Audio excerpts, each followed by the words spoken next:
왜 예전 농부들은 아무것도 사지 않고 땅도 파지 않았는데 그저 두기만 해도 열매를 3배나 더 많이 거두었을까요?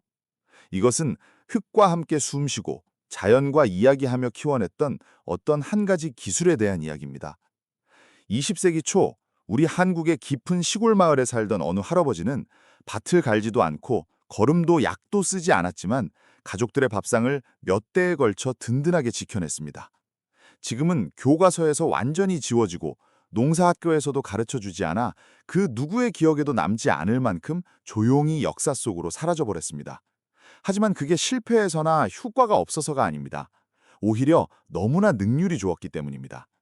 수고가 들지 않고 재료도 필요 없고 자연의 힘만으로 풍성한 열매를 얻는 방법은 당시 기계화가 진행되던 농사 흐름에 있어서 아주 불편하고 눈엣가시 같은 존재였습니다. 땅을 파지 않고 그냥 두기만 해도 감자가 크게 자라고 게다가 병에도 잘 안 걸리며 모양도 예쁩니다. 그런 기적 같은 방법이 왜 우리 눈앞에서 사라져버린 걸까요? 이 영상에서는 그 잃어버린 기술의 진짜 모습과 오늘부터라도 당장 따라할 수 있는 구체적인 차례를 5가지 시선에서 친절하게 풀어보겠습니다. 예를 들어 씨앗을 어디에 어떻게 놓는지, 흙을 파지 않음으로써 무엇이 지켜지는지, 낙엽이나 마른 풀의 역할은 무엇인지, 그리고 어떻게 수확의 순간을 맞이하는지, 그 하나하나에 자연과 어우러진 삶의 지혜가 담겨 있습니다. 이건 그냥 농사가 아닙니다. 예전에 잃어버렸던 하지만 지금 다시 우리가 손에 쥘 수 있는 가능성의 문입니다. 황금 같은 지혜란 지식도 기술도 아닙니다. 자연의 몸을 맡기고 환경을 가다듬고 그저 기다린다는 선택 속에 가장 강하고 따뜻한 힘이 머물러 있습니다. 만약 이런 이야기에 조금이라도 마음이 움직이셨다면 여러분께 전하고 싶은 말이 있습니다. 이 기억을 지금 바로 되찾아 봅시다. 다음 장에서는 이 기술이 처음 기록된 1905년 무렵 우리 한국의 어느 시골 마을에서 사람들이 직접 보고 남긴 이야기부터 시작합니다. 농사를 연구하는 사람들이 깜짝 놀라 살피고 기록했던 상식을 완전히 뒤집는 재배의 모습은 과연 무엇이었을까요? 그리고 왜 그것이 농사 세계에서 슬그머니 지워져 버린 걸까요? 그 까닭을 여러분과 함께 살펴보겠습니다. 이 기술이 처음 기록에 남은 건 지금으로부터 120년도 더 된 옛날입니다. 1905년 우리 한국의 작은 시골 마을들에서 농사를 연구하던 학자들이 눈이 휘둥그레질 만한 재배법을 보았습니다. 그들이 본 것은 깊게 고랑을 파서 씨앗을 묻거나 흙을 쌓아 올리는 것 없이 그저 흙 위에 씨감자를 살포시 올려놓고 그 위에 낙엽이나 마른 풀을 정성껏 겹겹이 덮어주는 상식과는 전혀 다른 방법이었습니다. 더 놀라운 것은 그렇게 자란 감자의 양과 질이었습니다. 걷어들이는 양은 원래 하던 방법의 3배에 달했고 감자 하나하나가 큼직하고 모양도 고른 데다 아주 아름다운 황금빛을 띠고 있었던 것입니다. 그뿐만이 아닙니다. 병에 걸리는 일도 적고 땅을 파고 뒤집을 필요가 없었기 때문에 몸이 고생하는 것은 원래 하던 방법의 아주 작은 부분에 지나지 않았습니다. 이 보고를 받은 당시 연구자들은 왜 이런 좋은 방법이 널리 알려지지 않았을까 하며 고개를 갸웃거렸습니다. 하지만 결국 이 방법은 널리 퍼지지 못했습니다. 까닭은 단순합니다. 이 방법이 너무나 효과가 좋고 게다가 돈이 너무 안 들었기 때문입니다. 밭을 갈 필요도 거름도 농약도 필요 없는데 열매까지 잘 맺힌다면 농사 재료를 파는 사람들에게는 두려움 그 자체일 수밖에 없었습니다. 당시 농업은 빠르게 공장식 기계화의 물결에 먹히고 있었습니다. 트랙터나 기계로 한꺼번에 일하고 줄을 맞춰 심고 다루기 쉬운 것을 가장 중요하게 생각하던 때라 자연과 함께 사는 이 기술은 그 틀에 맞지 않았던 겁니다. 기계로는 흉내낼 수 없는 꼼꼼한 손작업이 필요해서 한꺼번에 많이 똑같이 만들어내려는 요즘 농사 방식에게는 무시해야 할 존재로 여겨졌습니다. 결국 농사학교의 교과서에서는 조용히 지워졌고 아무도 가르쳐주지 않게 되었으며 차츰 사람들의 기억 속에서도 사라졌습니다. 마치 처음부터 없었던 것처럼 말입니다. 하지만 옛날 책의 구석에는 분명히 그 기록이 남아 있습니다.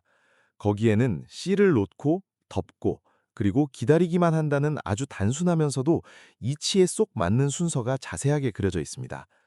그럼 그 순서 안에는 어떤 지혜가 숨겨져 있었을까요? 다음 장에서는 요즘의 과학적 사실과도 맞아떨어지는 이 방법의 아주 밑바탕이 되는 구조에 대해 자세히 살펴보겠습니다. 흙을 파지 않는 것, 공기와 물기의 흐름을 지키는 것, 그리고 무엇보다 자연의 힘을 믿고 맡기는 것, 그 하나하나에 옛사람들의 깊은 살핌과 겪음이 깃들어 있었습니다. 그럼 그 순서란 실제로 어떤 것이었을까요? 그저 씨를 놓고 기다리기만 한다고 말하기도 하지만 사실 그 안에는 자연과 어우러지기 위한 세밀한 궁리가 많이 담겨 있었습니다. 예를 들어 제일 먼저 하는 일은 흙을 가는 것이 아닙니다.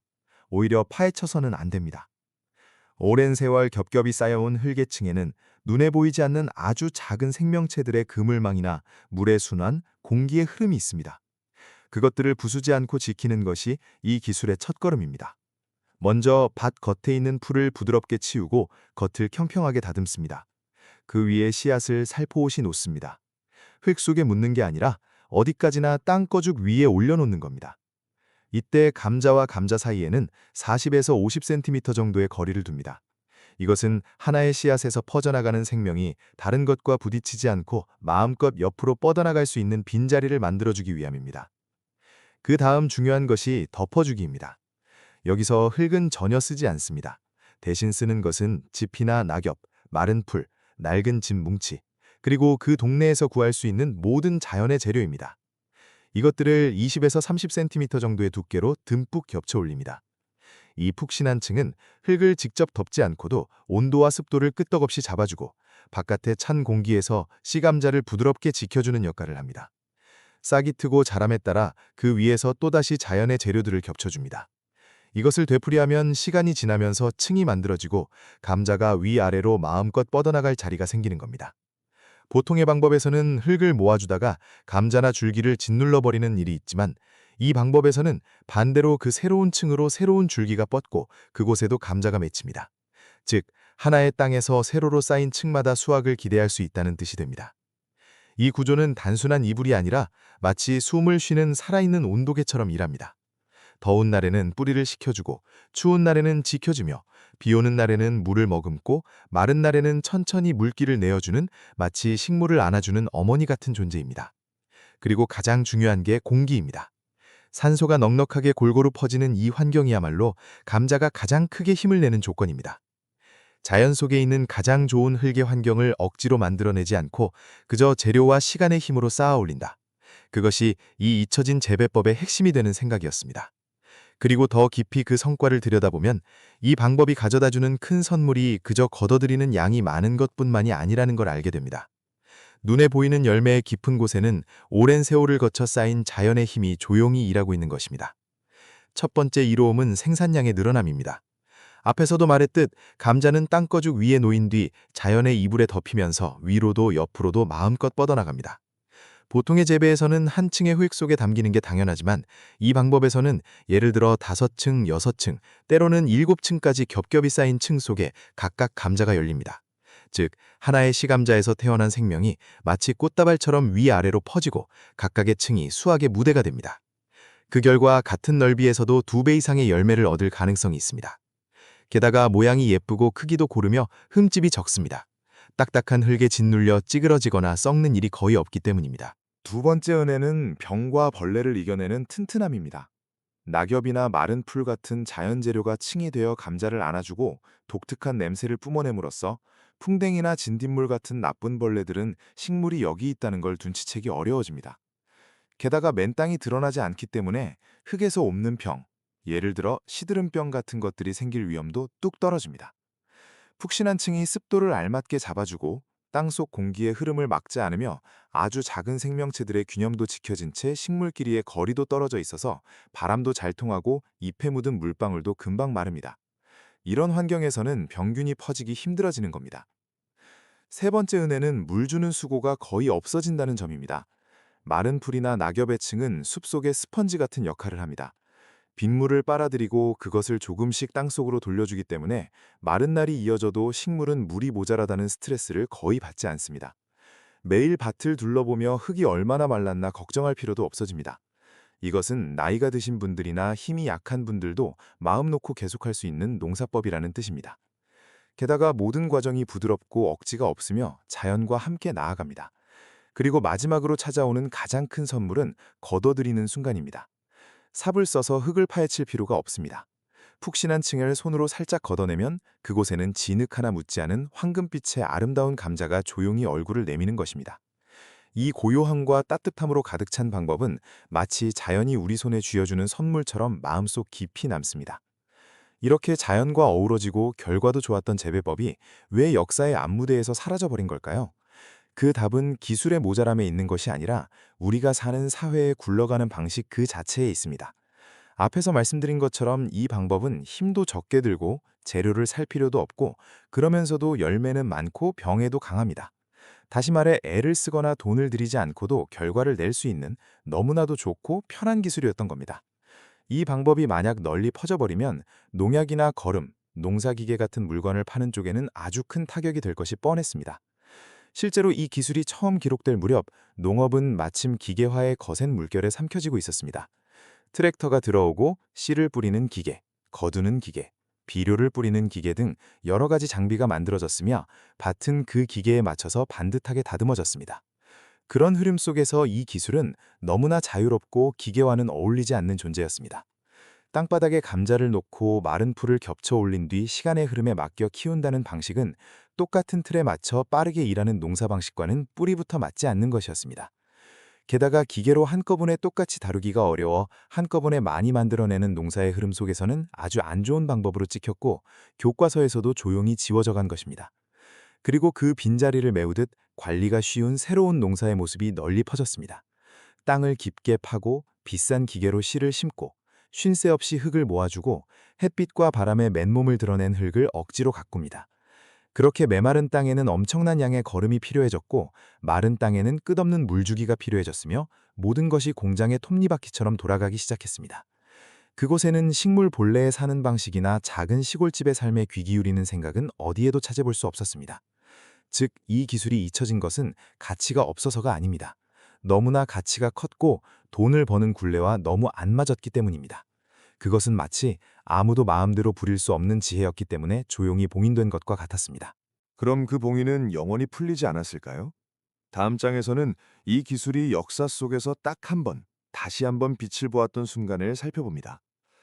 큰 전쟁과 끔찍한 혼란이 세상을 덮쳤을 때 여러 나라에서 물건이 모자라고 농사도 아주 큰 타격을 입었습니다. 기름은 배급을 받아야 했고 젊은이들은 전쟁터로 불려가 시골 마을에는 노인과 어린아이들밖에 남지 않은 상황이 곳곳에 퍼져 있었습니다. 그런 절망적인 시대에 땅을 갈지 않고 도구도 쓰지 않고 물도 거름도 필요 없이 그러면서도 틀림없이 열매를 얻을 수 있는 이 기술은 목숨을 잇는 마지막 수단으로 다시 살아난 것입니다. 집 뒷마당에서 마당 한 구석에서 조용히 따라했던 이 방법은 무거운 사불들 힘조차 없는 어르신과 아이들의 손을 통해 마을의 먹을거리를 책임졌습니다. 마른 풀과 낙엽만 있으면 자연의 힘이 수확으로 이끌어준다. 그 믿음직스러움과 따뜻함은 캄캄한 시대의 희망의 빛이 되었습니다. 하지만 전쟁이 끝나자 세상은 다시 빠르고 많이 뽑아내는 사회로 방향을 틀었습니다. 특히 농사 세계에서는 기계를 쓰고 대량으로 생산하며 시장에 멈춤없이 물건을 내놓는 것이 가장 중요한 일이 되었습니다. 누가 봐도 모양이 똑바르고 똑같고 예쁘며 무엇보다 기계로 한꺼번에 다룰 수 있는 것이 좋은 농사의 기준이 된 것입니다. 그 속에서 이 방법은 너무나 자유로웠습니다. 수고는 적게 들어도 모든 것을 사람 손으로 맞추어야 하고 자연의 리듬에 따라야 한다는 모습은 똑같은 틀을 좋아하는 시대의 흐름에서 벗어나 있었습니다. 기술 자체는 훌륭해도 사람 뜻대로 주무를 수 없다는 단 하나의 까닭으로 다시 앞무대에서 사라져버린 것입니다. 그리고 이번에도 법으로 막은 것이 아니라 조용히 일부러 사람들의 관심 밖으로 밀어냈습니다. 몇몇 잡지나 농사 가르침에서는 쥐가 감자를 파먹는다느니, 썩는 병이 퍼진다느니 하는 불안한 말들을 늘어놓으며 마치 자연 그대로 키우는 것이 뭘 모르는 아주 위험한 행동인 것처럼 꾸며냈습니다. 하지만 그런 말들을 그대로 믿을 필요는 없습니다. 다음 장에서는 이런 깎아내림 속에서도 여전히 이 방법을 믿고 계속해온 사람들과 오늘날의 과학이 밝혀낸 사실들에 대해 소개해드리겠습니다. 자연을 믿었던 그 마음가짐이 어떤 결과를 가져왔는지 그 진실에 천천히 다가가 보겠습니다. 이렇게 한 번은 다시 묻혀버린 듯 보였던 이 기술이었지만 완전히 사라져버린 것은 아니었습니다. 누구의 감시도 받지 않고 아무도 가르쳐주지 않는 채로 조용히, 하지만 굳건하게 사람들의 상 속에서 숨을 쉬고 있었습니다.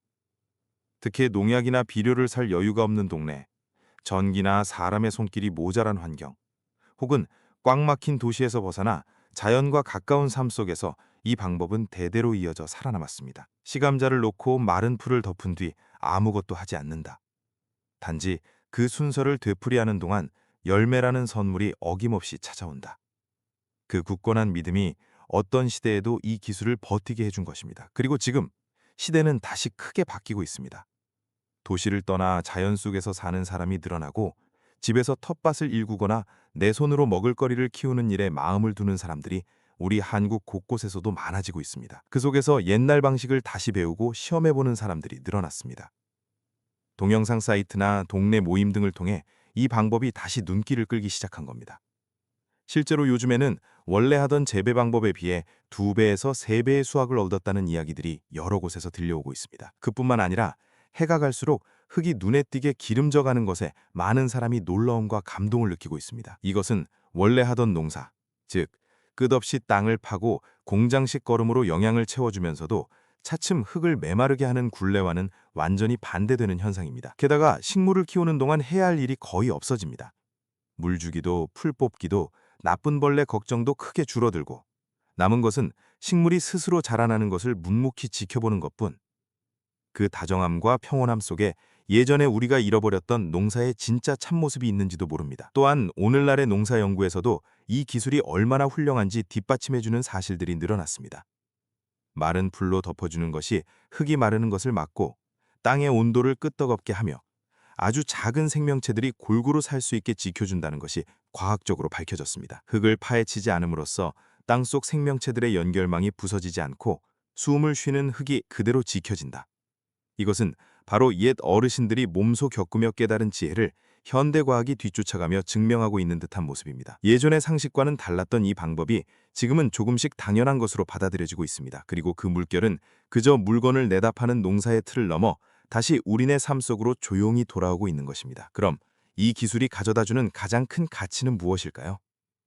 그것은 누군가가 시키는 대로 묶여있는 것이 아니라 내 손으로 직접 고르고 키우며 받아들인다는 힘에 있습니다. 어떤 비료를 쓸까, 물을 얼마나 줄까, 어느 기계를 살까가 아니라 아무것도 사지 않고 자연과 함께 걸어간다는 선택지를 다시 한번 우리 손안에 되찾는 것. 그것은 단지 농사짓는 방법이 아니라 어떻게 살아갈 것인가 하는 삶의 방식을 다시 묻는 지혜인 것입니다. 지금 사회에서는 많은 것들이 이미 짜인 틀 안에 갇혀 있고 내 생각과는 상관없이 세상이 굴러갑니다. 편안함의 뒷면에서 우리는 어느새 남이 주는 대로 끌려가는 쪽이 되어 있었는지도 모릅니다. 하지만 이 잊혀진 재배법은 그런 흐름에 작지만 큰 질문을 던져줍니다. 정말로 필요한 것은 무엇인가? 넉넉함이란 무엇인가? 그리고 나는 어떻게 살고 싶은가? 그 질문에 대한 답은 사람마다 달라도 괜찮습니다.